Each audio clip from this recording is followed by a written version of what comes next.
மனைவிக்கு தகாத உறவு இருப்பதை அறிந்த கணவர். அதனால அந்த குடும்பத்தோட வாழ்க்கையே கேள்விக்குறியானது. என்ன நடந்தது? எதனால அவங்க வாழ்க்கையே கேள்விக்குறியானதுன்னு சுருக்கமா சொல்றேன். ஃபுல்லா பாருங்க. அவனை வெளில வர சொல்லு. சரி வர சொல்றேன். அவனை வெளில வர சொல்றீ. என்ன Dress? யார் அவன் உள்ள இருக்கவன்? உள்ள இருக்கறது யாரு? ப்ரோ. நீ வெளில வா.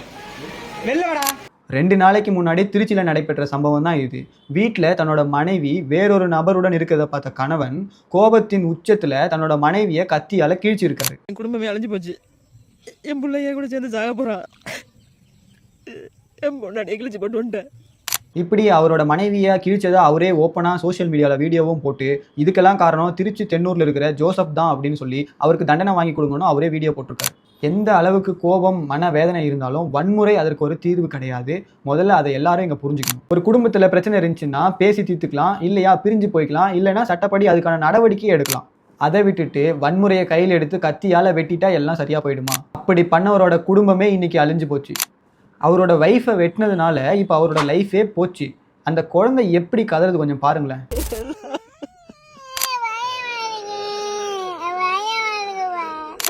இப்போ அந்த குழந்தையோட லைஃபும் போச்சு. ஒரு குடும்பத்தில் அழகாக சந்தோஷமாக வளர வேண்டிய குழந்தை எங்கேயோ ஒரு இடத்துல இப்போ காப்பகத்தில் வளரப்போகுது. இப்போ அவர் வைஃபை வெட்டினதுக்காக BNS செக்ஷன் 109 படி அட்டெம்ப்ட் டு மர்டருக்கு மேக்ஸிமம் அவருக்கு லைஃப் இம்ப்ரிசன்மெண்ட் கொடுப்பாங்க.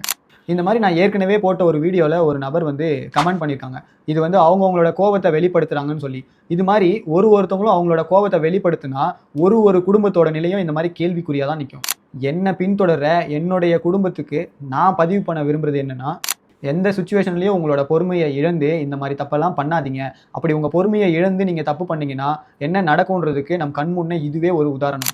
என்னைக்கும் வன்முறை ஒரு தீர்வாகாது. அதனால காந்திஜி அவர்கள் சொன்ன ஒரு கோட்டு தான், non violence is more powerful than violence. அஹிம்சை வன்முறையை விட உறுதியான வலிமையான ஆயுதம். அதனால கூல், காம்,